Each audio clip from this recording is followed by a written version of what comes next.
Welcome to the Chris Spangle Show, the very first episode of the Chris Spangle Show here. Even though the actual podcast has existed in iTunes for several months now, and up until now, the feed has kind of existed as a way for me to put things that I want to listen to onto my iPod. And I just put the feed out there to catch a few subscribers. And I'm actually surprised by the amount of people that have subscribed up to this point. I'm guessing that you people, the folks that are listening to this, are the hardcore fans of the WAL radio network. And to you, I really want to give a sincere thank you. I've wanted to launch a podcast, let alone a podcast network, since early 2005. That's when I really started listening to podcasts, and it has been my main form of information and entertainment since 2005. And, we're even considering getting rid of cable just so I can catch up on more podcasts. I worked at a radio station. I was interning at the time at WXNT here in Indianapolis, and I was the morning show intern and eventually became the morning show producer for Abdul Hakim Shabazz on Abdul in the Morning. And Andrew Lee, who is now the program director, I think he's program director, he may be general manager, so if he's GM and not PD, I apologize. What am I kidding? He's not ever going to hear this. So Andrew is the PD out in Twin Cities Talk out in Minnesota. That's where the Twin Cities is. And I went into his office and I said, I really like listening to Abdul's show, but it would be so convenient to have the show in a podcast form so I could take it with me the rest of the day and download it onto my iPod. And very reminiscent of what Decca Records said to the Beatles.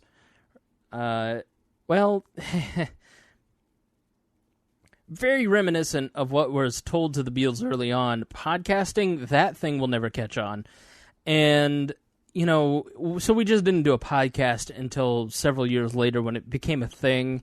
And if you know anything about the radio industry, it's very ego and vanity driven. So they don't do anything unique until somebody else does it, and then it catches on, and then everybody else copies it and runs it right into the ground. So you may remember the Jack format. So everybody had a Jack radio station in their town. Well, that was a format that really started to seem to do well and caught on. And so then they put a Jack in every single town in America.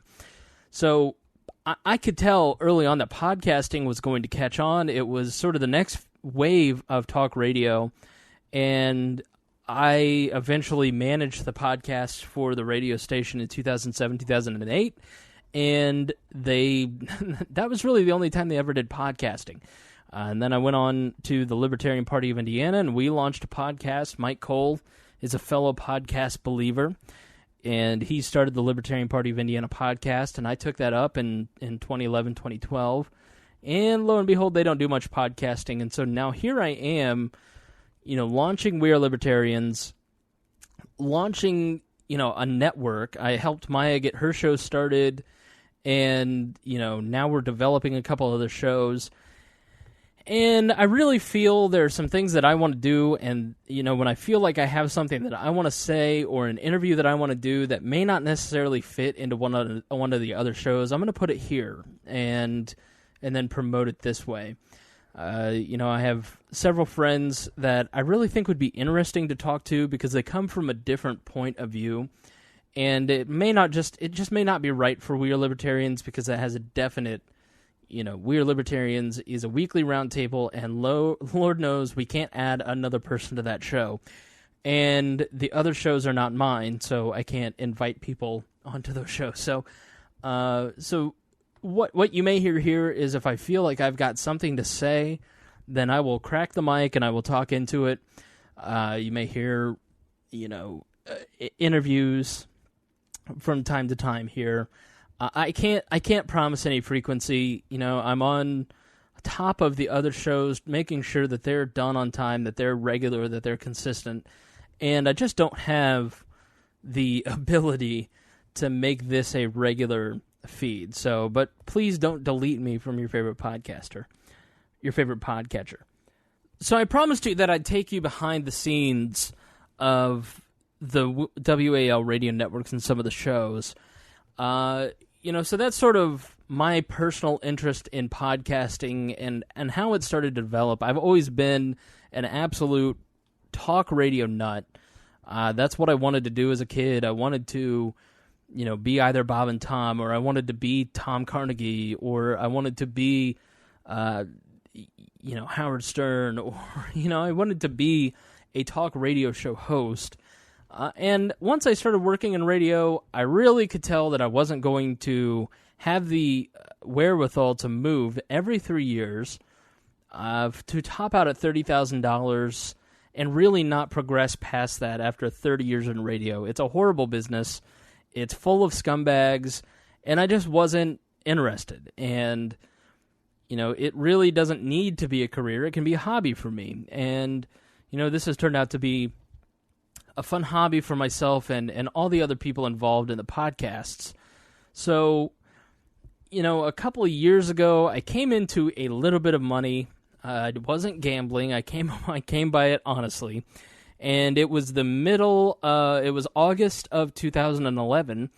And so I just found myself with a couple, probably around $1,500 extra, which at the time was a bounty. And I could have put that money into a savings account.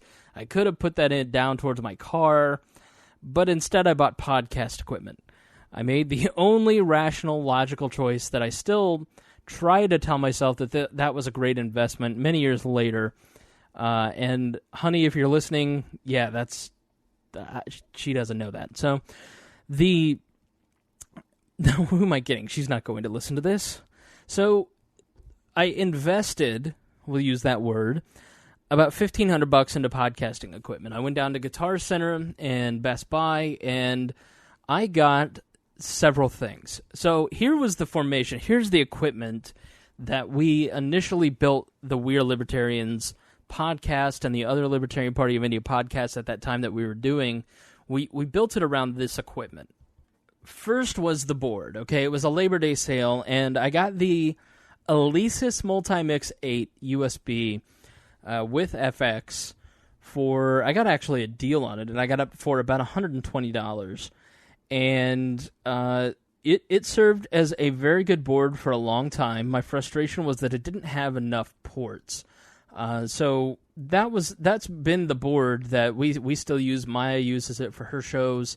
When we have to go online and use the USB, we still use that board on occasion. But it's certainly no longer my favorite, which I'll get into my favorite board a little bit later. So we use the Alesis Multimix 8, and overall, I'm happy with it. I bought a Behringer board recently, and if you're thinking about buying podcasting equipment, do not buy Behringer, please. The board that I bought, it's just a tiny 2-person board that's very portable. It's very little, and it just does not sound good. And so Alesis is kind of the next step up from that. And I've recommended it to a friend, and a friend of mine bought it, and he's happy with it. So if you're looking for just sort of a starter board that's going to give you some flexibility in the beginning, it's got 4 XLR ports and then a couple more ports, and it's really served us well. I found on clearance 3 30-foot gold cords, essentially. They're XLR mic cords, and they're monster cables. I found them second. What I found first was at Guitar Center, they have these little racks of $15 cords. And these $15 cords seem like they're going to be a great deal. Oh, great. All right, 15-foot cords for $15. That's, $1 a foot. They're horrible. They didn't work. I had to take them back almost immediately. And then the guy behind the counter at Guitar Center was like, I don't know why you bought those boards. Those cords, they're awful. I have to throw those away all the time. It's like, well, then why are you selling them, dude? I love Guitar Center. That's where I've bought the bulk of my equipment. I go there probably once a month just to look around and hope that they have something new, even though they really don't. Because my specific interests there's not many updates. They're sort of like hipster IT guys, okay? They all have the hipster glasses. They all have the hipster hair. They're all in bands. They're all kind of in their mid-40s. They're all really nice dudes, but they're also a little bit snooty. So sometimes if you don't select the right piece of equipment, they give you the Nick move treatment. So it's you can get good help when you go to Guitar Center. You just kind of maybe have to switch guys halfway through the conversation. But if you don't know a lot about podcasting, if you don't know exactly what you're going to get, I would recommend going to Guitar Center over Best Buy or Radio Shack or some other, or even an online retailer, and doing it yourself. Unless you've done your homework, go to Guitar Center and find one of those guys and have a conversation with them, and they'll help you find out what you need, and they won't force you to overspend. They'll tell you exactly what's good and what isn't. So I took the cords back, and I bought high-quality cords. I spent, a lot of money. My sets of cords are very expensive. They're ProLink Performer 500s. They're low noise. They're, gold. They're very, very solid cords. And if you don't get good cords when you're doing a podcast or you're doing music, then your sound isn't as good. And, especially for something like a podcast, you're going to get a lot of hum. You're going to get a lot of buzz if you don't get the right chords and you don't have the right settings on the board. So I would really not skimp out on one or two chords. It depends on how your podcast is going to be set up. There are any times where here on We Are Libertarians, we have several people in the studio, and I just don't have enough good chords, so we use sort of the crummy Radio Shack chords, and they work okay. You can't really tell a difference at home, but you want to strive for sounding good or and getting good chords is going to do that for you. Now, the microphones that we use, we have 3 SM48s, okay? The SM58 is sort of the gold standard. The Shure, I should have put that in there. The Shure SM48s are just kind of a step below the SM58s, which are like the gold standard for vocal mics. The reason we went with the 48s is because they were on sale, and I got them for fairly cheap. They're not necessarily cheap microphones. I think they're retail about $50 each. But I notice when I'm editing, I notice a difference. I can tell who is using the Shure and who is using one of the other mics. Okay, so sort of I have a couple other mics that we use. The Samsung R21S. And this is a mic that I got at Best Buy off the shelf there, the $20 or $30 microphone. And I've got a Samsung Q2U, which is a USB and XLR mic, and that sounds okay. But I can definitely tell the difference when I'm listening to the podcast, when I'm editing it. I can tell who's using the Shure microphones and who is using the Samsungs. Now, maybe I'm a little too geeky about this stuff, but I'm guessing that if you're listening to a podcast on how to podcast, then you're probably a little bit geeky about it as well, and you're probably going to care about that equipment. The reason it's just a cost thing. I haven't gone and upgraded. I've just sort of been slowly piecing together more and more items, and I haven't gone and bought a couple new Shures just because I don't need them. I've needed other stuff first. So those are the microphones that we do. If we get into a bind, I shouldn't admit this. When we get into a bind, I will use a Radio Shack microphone. It is a cheap plastic Radio Shack microphone that I've had forever, but I've had to use it. It sounds horrible, and it's a piece of crap. And if you're going to podcast, then really you need to treat your listeners right. Okay? Don't go on Blog Talk Radio. Don't buy cheap, crappy equipment like Radio Shack microphones. Invest in the XLR, which is the sort of the standard of what you'd have with a heavy microphone. If there's no weight to your microphone, don't use it. There should be weight to a microphone. It should be heavy. And, when we use that Radio Shack microphone, it just it drives me crazy, and I know as a listener you may or may not be able to tell, but I can, and I hate using it, but sometimes we just, between the two sets of equipment that we can kind of have built up enough stuff that we can give Maya a set of equipment, and we have a set of equipment, and do two shows simultaneously now. So sometimes we have to use that Radio Shack equipment. I mean, if your kids have a karaoke set, that's who the Radio Shack microphone is for, the $20 Radio Shack mic. If you're podcasting, you got to use good stuff. You got to use quality equipment. You got to spend a little bit of money to get quality. If you are building out a show where it is just you, then I would use a blue USB mic. I would use the Yeti. I would use an Audio-Technica mic, a Rhodes Podcaster, if you want to invest in the money. Those USB mics are going to sound great, but if you're going to do a group podcast like we do with our shows, you gotta invest in the board and the microphones. Otherwise, it's just not going to sound good, and you're not going to be happy with the quality. I've talked about the cords we use, the mic we use, the board that we started with. What did we record into? Well,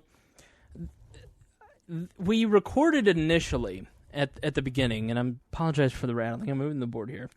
We initially started out recording into a computer. At the Libertarian Party, I had a very nice, it was a Intel i7 core processor, 8 gigs of RAM.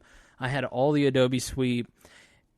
That computer was sure not to fail, okay? And part of the problem that we've had in the past is we've tried to record from the USB board into my old laptop, which was, Windows 7, 2 gigs of processing power, and we were trying to record into Audition, and that didn't work. We were trying to record into Audacity, which is an editing program, and that didn't work. And I eventually just started having to move the tower into the little podcast studio that we had. And that sometimes wasn't foolproof either. There were times where we'd have to kind of stop and save it. I am not personally a fan of recording right into a computer. If you're recording music, then you need to. If you are using this equipment to record music, then you need to record directly into a computer.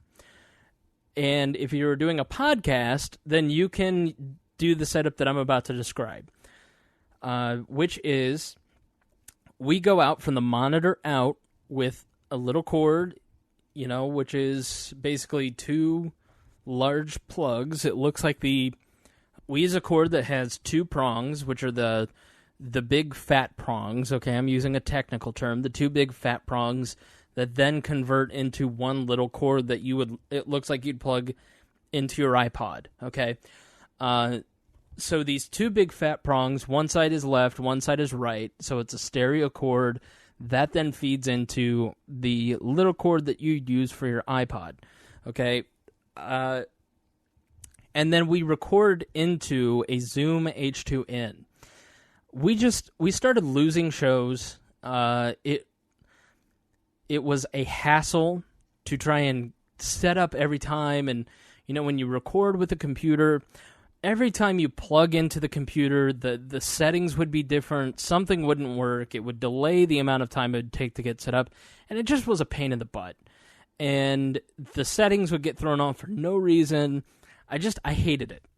So for the first 30 episodes of We Are Libertarians, we were just dumping right into Adobe Audition. Now we use something that is just a little bit simpler. We just dump right out of the monitor into the Zoom H2N, which is a little mobile recorder. I cannot recommend to you any other recorder besides the Zoom.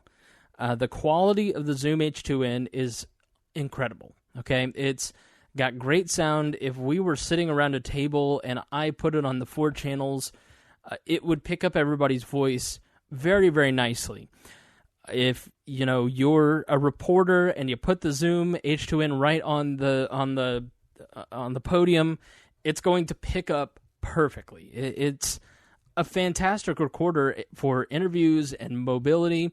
And what's even better is that when you plug one of the cords from the board into this recorder, it sounds perfect. I really, really, really like it. I just can't recommend anything else. And in fact, I'm going to get a second one to kind of complete the two setups.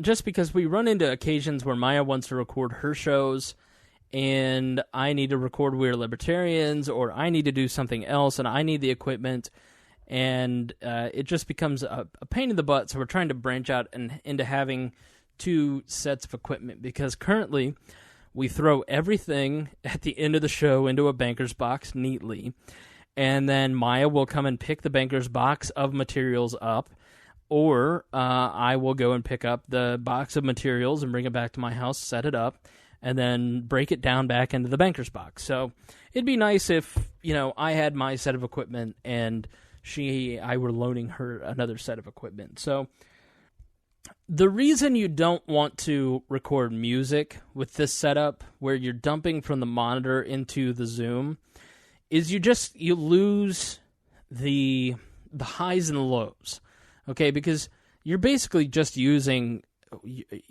anytime you use chords over an extended period of time, the longer the chord, the less the signal gets, okay?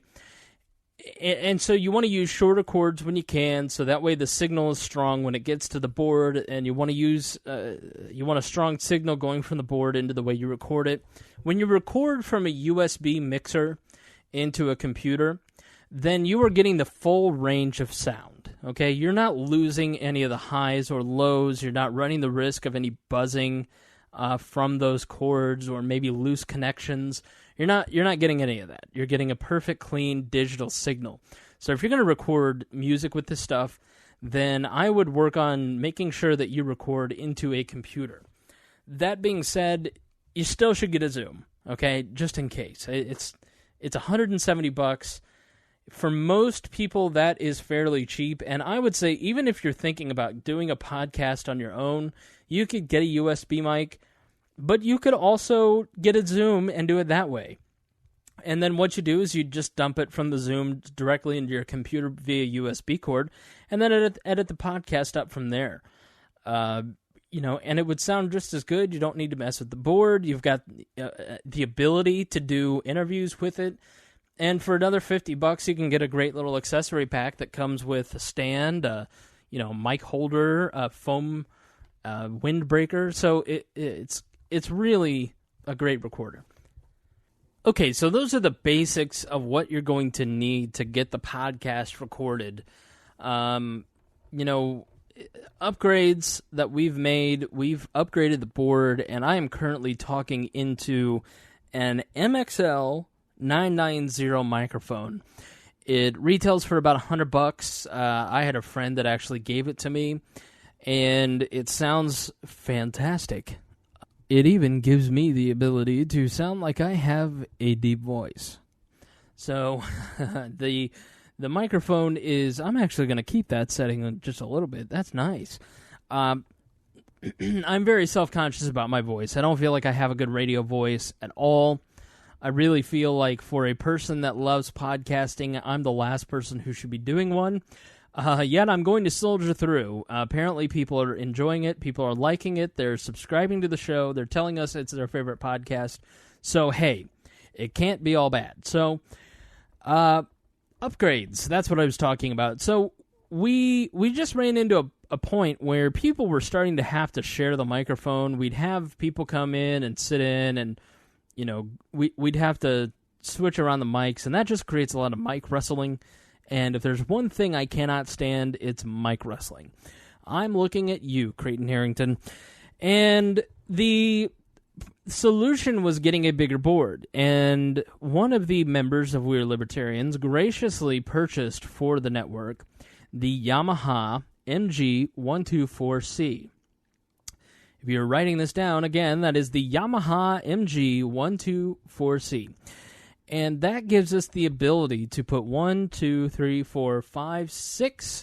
XLR microphones and 2 other microphones. So we can expand this bad boy into 8 ports.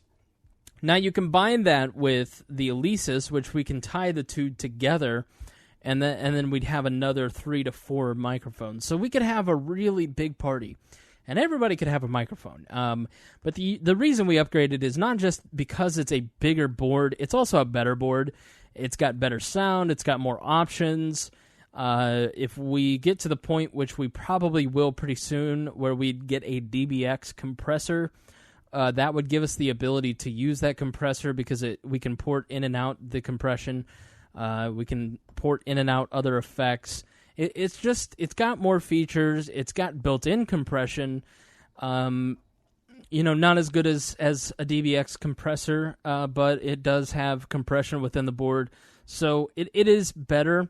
The problem that we have is that it's not a USB board, so it doesn't digitally mix into the computer. So if we're trying to do like a Google Hangout, so like for the show report is recorded in Greenwood, where I live, in Greenwood, Indiana, and South Bend, where Joe lives, and Fort Wayne, where Ryan lives, and we all connect via Google Hangout. And I need a digital board, not just an analog one that can mix all those signals together to get it into the recorder. And unfortunately, we can't use the Yamaha for that. I haven't been able to find an add-on, so if you're listening and you know, let me know. So the way that we do it is kind of we can mix the two together, the Alesis and the Yamaha, but that becomes a pain in the butt. So we do have some flexibility there. We can use one or the other or both together to get the sound that we do.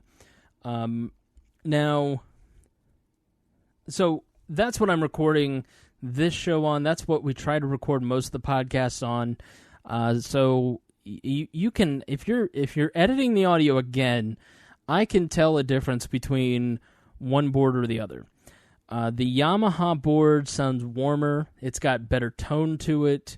It just is superior in sound quality, but it's probably not enough of a sound quality difference that by the time we kind of edit the podcast and scrunch it down and compress it to make the file a little bit smaller, you probably can't tell. So if you're looking for a little bit of a bigger board, it just depends on what your needs are going to be. I mean, we have the ability to do either. We can have a lot of people in studio, and we also have the ability to just have a few and get online at the same time and use Skype or anything. I mean, the USB board essentially becomes like a USB microphone. And it interacts with your computer as if you had, a headset for Skyping plugged into your computer. So that's sort of how that works. Now, editing the show, you'll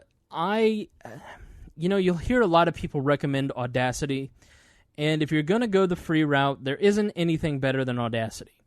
Okay, Audacity is a very decent program, okay? It's going to get done what you need to get done. It's going to chop off the ends. It's going to let you come in and cut out the ums. It's going to let you output it as an MP3 after you download the thing. And it's not a bad little program, okay? But you get what you pay for. It's a free program, so you're not going to get a lot of bells and whistles. You're not going to get, some of the tools that you might need to sweeten it up a little bit. And that's why I use Adobe Audition. It used to be called Cool Edit, and I learned how to use Audition back at the radio station in 2004, and when it was called Cool Edit. And then Adobe bought it and implemented it as part of the Creative Suite. And Audition is just a more robust, it's the radio industry standard. Some people will use, on Macs, they'll use GarageBand or Logic. And, I don't even know what people on PCs use, probably just Audition. Anytime I hear one of the other podcasts talk about what they use to edit, they mention Audition too.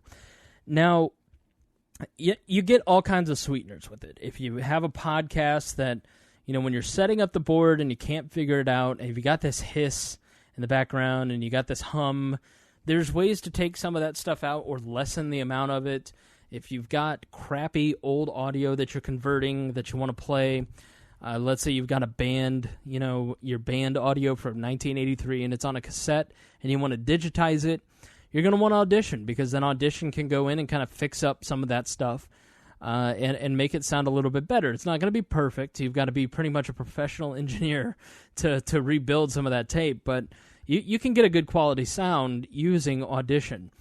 and it's very easy to use. If you use Photoshop, if you use Illustrator, if you use some of the other Creative Suite, you know how it can be intimidating at first, and then once you kind of get the hang of it, it really starts to flow. So I can't recommend it enough. I've used it, gosh, I feel old, 9 years now, and it really is a solid piece of equipment. Now, you're going to get sticker shock, okay? You're going to go to the Adobe website, or you're going to go on Amazon, and you're going to look up Adobe Audition, and you're going to say, holy crap on a cracker. That is over $300, and that is more than I am willing to spend. If you're buying Adobe software out of the box, then you're crazy, okay? You're officially crazy, because Adobe has now launched the Creative Cloud, and the Creative Cloud means that you will never have to update the software again. You buy the monthly subscription for the software, and then you don't have to buy Adobe 7 and then Adobe 8 and then Adobe 10 and have to repurchase the software every single time. You just pay the monthly subscription, and then you're going to get the software as long as you pay the subscription. And every time they make updates, they're going to give you updates. And if you are a Creative Cloud subscriber, then you're going to get the updates before anybody else. The full Adobe suite, everything that they sell, is available in Creative Cloud for $50 a month. Okay? But they also have the ability for you to license other software for $20 a month. So let's say you want Photoshop, or you just want Audition, and you don't want Illustrator, you don't want Adobe Premiere, you don't want all that other stuff that you're not going to use, you just want the audio editing software, then you can get that for $20 a month, which I think $20 a month for a software like this is very, very good. It makes it affordable, and it's not gonna kill you. In the long run, it's certainly more than Audacity, but it can be worth it if you're willing to spend the money. If you have, let's say, a student in college, though, why don't you have your student in college just double-check and make sure that they don't have a free download? But make sure that only the student is using that software, please. If you know people in college, then they're able to use the software. Wink, wink, nudge, nudge. So, well, now that I've told you to break the law, the way that I edit is just very simple. If I hear mistakes during the show or Gina curses on the show, then I will mark down the time. And if you're recording just straight into the Audition software, you can hit the F8 button, and it will create a little marker for you to see where the curses are or where the piece of information is. Like right now, I just belched. And you can tell because what I did is I went through and I listened to this whole episode, and I found that one little piece where I belched, and I cut that out. I didn't mark down the time because I'm actually going to go back and just listen to the whole episode, make sure that it sounds good. I'm going to take out the egregious breaths where you can hear me inhaling, and I'm going to take the volume for that little section. I'm not going to cut it out. I'm just going to shrink the volume down to 0 on that. So you can't even tell I'm breathing. That's still there somewhere. It's just not audible. Maya goes through, and Maya just listens to every takes out every really tries hard to make her stuff sound good. With We're Libertarians, sometimes it can be an hour and a half, 2 hours long, and I just don't have the time to go listen to that and make it a 3-hour adventure when I've spent 2 hours the night before recording it. So I will mark down the times, and I will, if we mess up and there's an obvious mess up, then I'll turn the mics off for a few seconds so there's a dead space there, so that way I can go and edit it. And then I go in and I add the music after all these shows. So we don't actually have live music. I have the ability to do that. I can add sound effects. I can add the music live by plugging one of those cords that I spoke about earlier into my iPad, and I have a little program called Sound, S-L-A-T-E, And SoundSlate is a little sound effects machine, and it's like an $8 app that you can get, and you can load all kinds of sounds in there and assign it. I just got the iPad Mini, so I haven't had time to go in and adjust all that. So we may get to that point, but the way that I mix in the music now is I take the individual sound files. You know, you hear the Audible commercial at the beginning of We Are Libertarians. You hear the credit to the artist that does the music at the end. I edit those in. I have those just in little files that I just drop into the beginning and the end. And then in another track, I drop in the music and adjust the volume accordingly. And in Audition, there's, you have your individual track, and then you also have the multi-track editor positions. And I just can't walk you through that. I'd watch the videos if you get Audition and watch how to do that. I'd watch YouTube videos on how to do it, or, hey, message me and I can walk you through it with screenshots. And so I add the music in later. I think if you do music live, it does make the quality a little bit better. I think you rise to the occasion. You try to talk to the music instead of just sort of opening it. But we just, until I got the iPad, I haven't been able to go through and add the sound effects in. We did at one time have that, but then my iPad got stolen, and so we no longer have that, so we've been editing in the music. Music rights, we have a great musician that lets us use his stuff as long as we give him credit, and I hope that people have gone and found Brian Keith Wallen's music based on our podcast, because he is such a good musician. So I found a musician that I thought really, that I like, that I want to support. I found a piece of music that I thought this just fits, and so I used it after asking his permission, and that's just become our theme song. And, that's probably the best way to do it, is just find a local musician that you like and say, hey, I'm doing this podcast. Can I use your music as an intro or outro? Not all podcasts under this rule, including even some on the network, you're not allowed to use copyrighted music at all. And I don't know, we have Brian's permission, but ASCAP and BMI, they're so weird. Like, they send people out to listen to all these things. I just wouldn't recommend using copyrighted music whatsoever. I would go to Audio Jungle or Pond5, and I would find a piece of music and buy it off of one of those stock websites, or find a local musician and get their written permission, asking them, say, hey, can we use this, and having them write back. And that's how I'd find music for your podcast. I wouldn't risk it. Who knows how many people are going to listen to a podcast and turn you in for using copyrighted music, but it's just better safe than sorry. You don't want to get the cease and desist letter, and you do want to honor musicians and their work. So that's why we have the music that we have and how you get there. Now, once you've got it all outlined in the multi-track editor, then you export it to the following sizes: 64 kilobytes per second, 441,000 something hertz something, and mono. Okay, CD quality is about 128. 96 is a little bit better. That's sort of a low end. That's probably a little lower, a little higher than tape. 64 is fairly low. I would not go any lower than 64 kilobytes per second. Okay, the higher that number is, the better the quality is going to be. But the thing is we're not using music.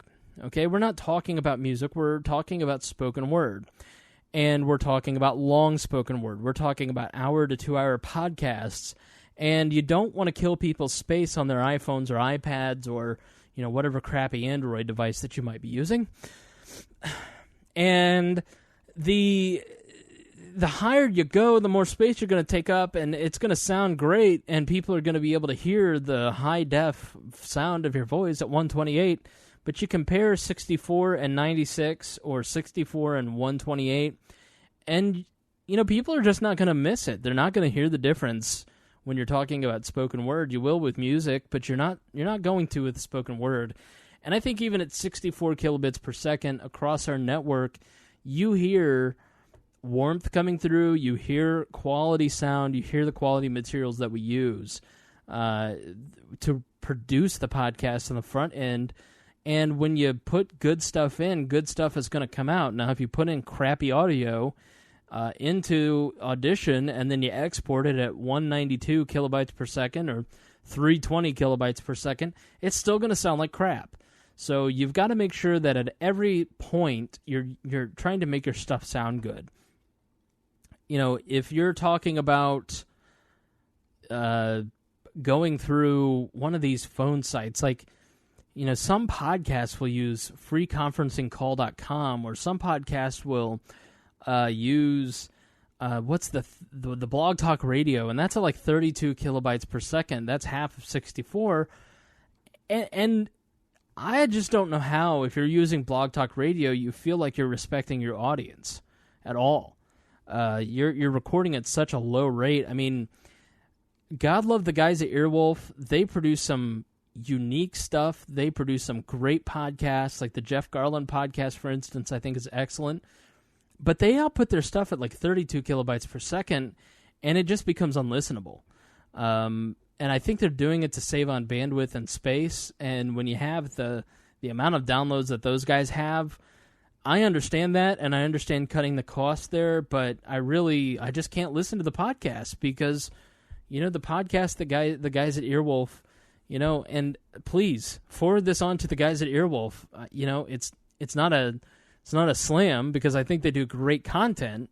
I just as a listener want to be respected a little bit more. I want to hear your content at a frame rate that is, you know, listenable. You know, it's like listening through the phone. So that's my appeal to the guys at Earwolf. You know, hey, please make sure that bit rate gets raised up a little bit, and maybe, you know, charge something or do something different with a little bit of the business model to offset that bandwidth cost.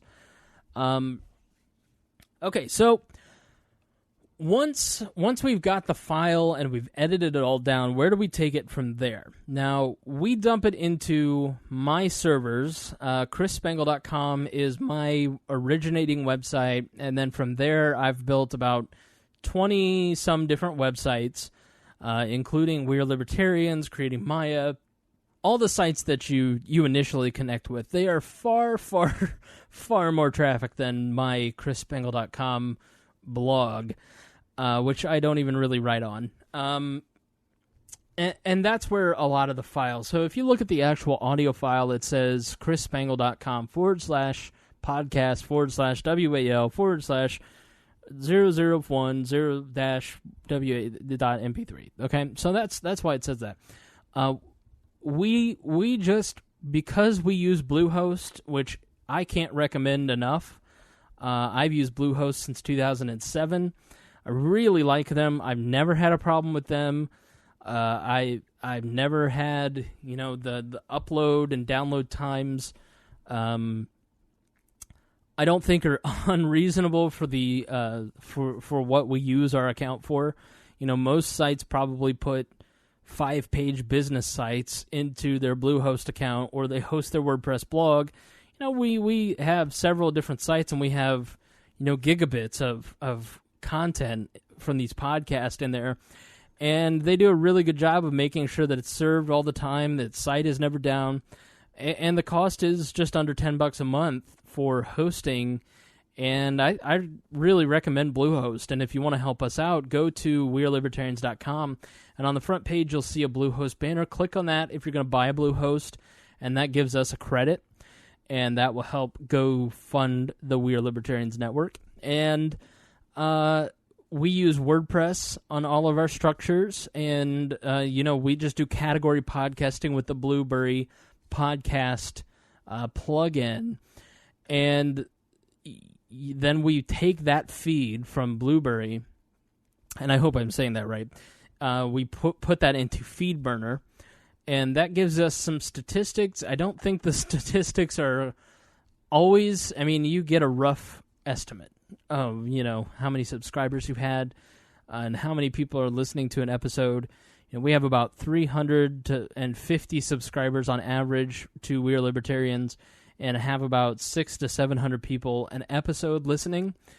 And I think if you would have told us that in January, when we all kind of revamped We Are Libertarians a little bit, I don't think that we could have predicted that we'd have those kind of numbers. And it just grows every week, and we're just ecstatic by that. And, the addition of the network, which...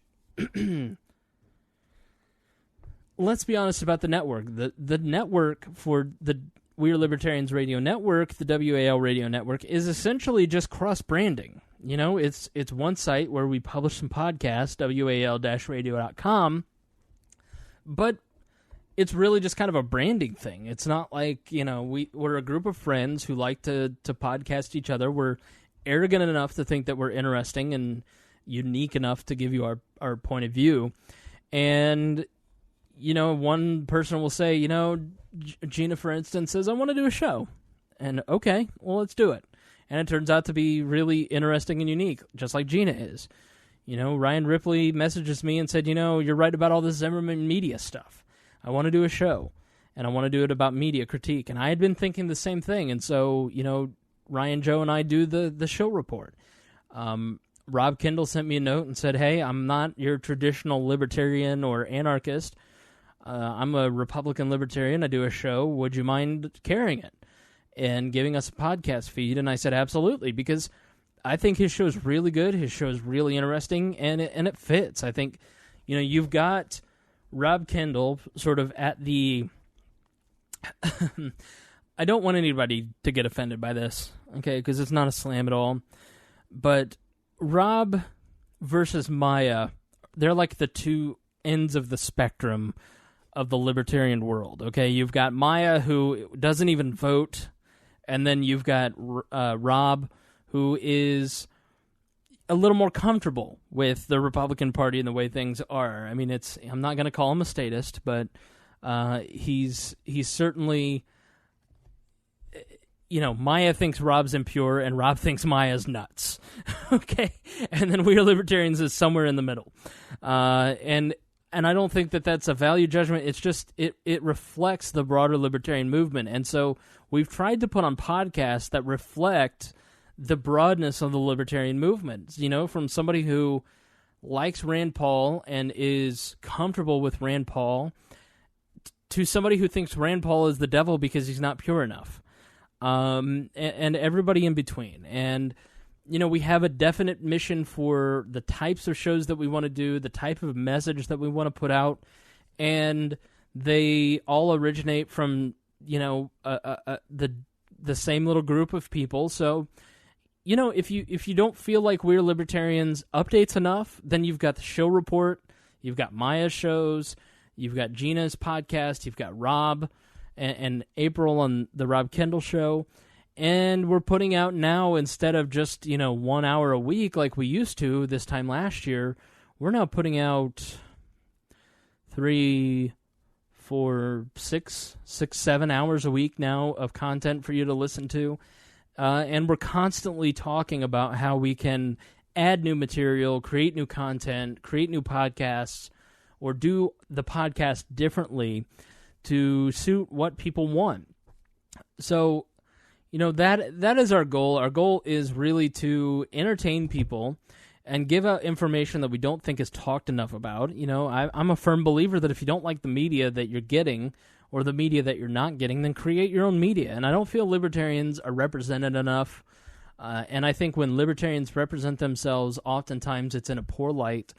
And one of the reasons that we created We Are Libertarians and the We Are Libertarians Radio Network is to present libertarianism in a different way. Now, Maya is a totally an anomaly from everything that I'm describing.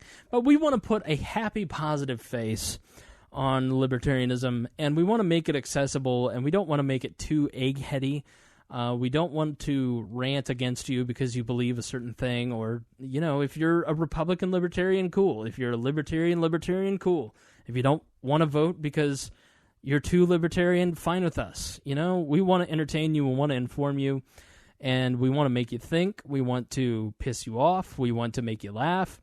And, I think there's too much of one type of libertarian talk out in the podcast world, and we wanted to do something a little bit differently.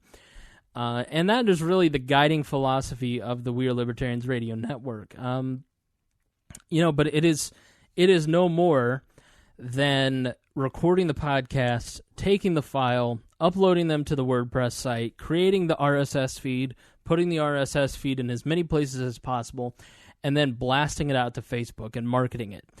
And, marketing is really sort of the challenge here. Marketing is, penetrating it, saying, hey, I know you like the Lou Rockwell podcast. You're going to love Maya. You love the Lou Rockwell podcast. Well, try We Are Libertarians. It's a little bit different, but it's similar. You like Howie Kurtz and you like journalism talk, then check out the show report. If you want to think differently about the media, try the show report. If you want to, I don't even know what Gina's show is. I'll just be straight up. Gina's show is sort of our first foray into comedy. I guess it's comedy, but it's just different and it's unique and it's interesting. And Gina says some things on that show that I'm like, you want me to edit that out? Do you want me to put that out there? Yes, I want to put that out there. I want people to think this way, and I want them to hear a different point of view and leave it in.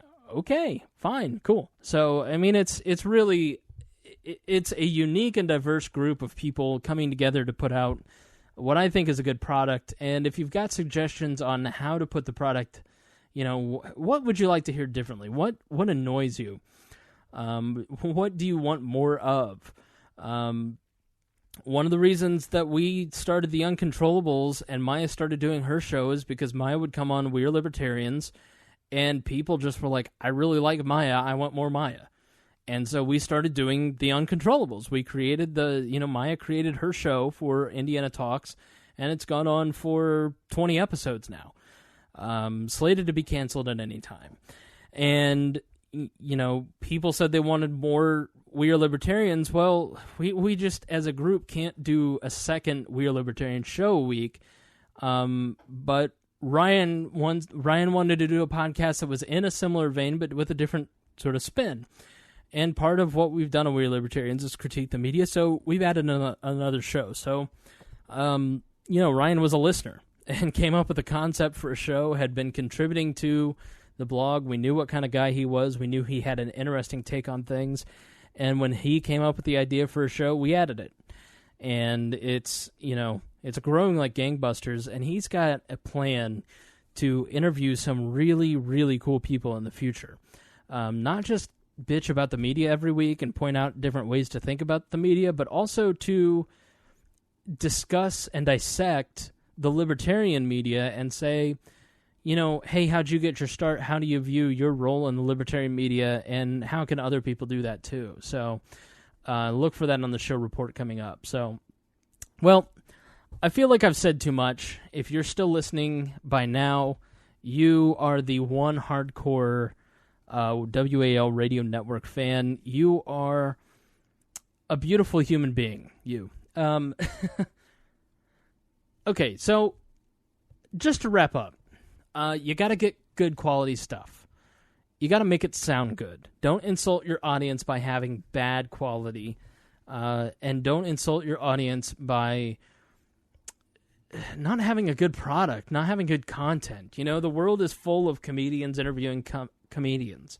The world is full of NPR podcasts. The world is full of one guy yelling into a microphone, and there's not a lot of interesting group podcasts, so we tried to do something different. We tried to say, okay, we're libertarians. We like libertarianism. We feel like we've got something unique to say. How can we do it in a unique way? So don't think of it as, I can do Mark Maron better than Mark Maron can do himself. I can outrush Rush Limbaugh. Okay, don't try to do the Leo Laporte of libertarianism, okay? Be yourself. Be unique. Think of a need, fill the need, and be an entrepreneur with it. The world already has tech podcasts, and Leo Laporte does them probably better than you're going to be able to do them. But there may be a way to present tech news or libertarianism in a different way that's unique that people might not hear, and it may fill a need, and, good on you. Numbers, a successful podcast can be whatever your definition of success is. Our definition of success is, it's not 100 million downloads a day. That's not reasonable. So we're not going to kill ourselves. We are ecstatic that we have 600 people listening an episode. That blows our mind that we have that many people listening. That we're happy with that number. We're happy with 350 subscribers. We want it to grow, and we know we can make it grow by putting out a better product and improving our product and responding to customer feedback, essentially. But we're not expecting that by 6 months from now we need to have Adam Carolla levels. Adam Carolla is Adam Carolla, and he's an anomaly. Leo Laporte is an anomaly. They got in at a certain point. Really what you need to focus on with your podcast is define your community and serve that community well. And put out interesting, unique content.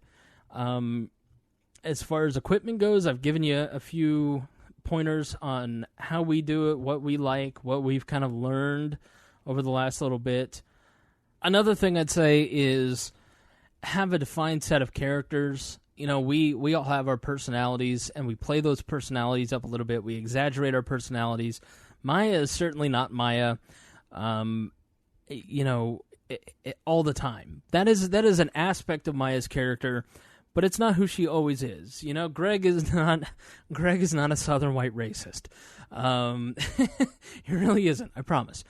And we sort of define our characters a little bit on the show and emphasize some of those points for laughs. So define your characters. I really 2 to 4 people on a podcast is ideal. I don't think a single-person podcast really ever works. I'm sure that if you're listening at this point, you're going, yeah, you're right. I know exactly what you mean. I just think people enjoy listening to conversations, and it's an intimate thing to put a pair of people's conversations into your ear and, respect that intimacy a little bit. Couple resources that I would, I'm not going to do this again. I've kind of filled in all the gaps on who we are, what we're doing, where we're going, as far as a network and how we operate. But if you really want to get in-depth information, I would check out a couple podcasts and websites. It's the Podcast Answer Man and also the School of Podcasting. Those 2 podcasts do they give out great information on marketing your podcast, building your podcast. They have some resources that you can take, so you can go to the podcasting school. So check those guys out. I think they're really helpful, and it is entertaining and fun to listen to hear what other podcasters are doing and saying. So I thank you for listening. It's been my pleasure, and I thank you for listening to all the shows. I certainly know that if you're listening to this episode, you're really interested in podcasting and you're interested in new media, you're interested in what we're doing, and, I really thank you. I really cannot tell you how much we do appreciate that, and the kind words that you guys constantly give us behind the scenes through Facebook, through email. It really does mean a lot to us, and we thank you, and I would say start your own podcast, and then send it to us, and I'll give you pointers, I'll give you tips, and then we'll promote you. So, as long as you're not crazy. If you're crazy, then, we promote Maya, so we might as well promote you too. So, thanks for listening to the behind the scenes of the We Are Libertarians Radio Network, and thank you for listening.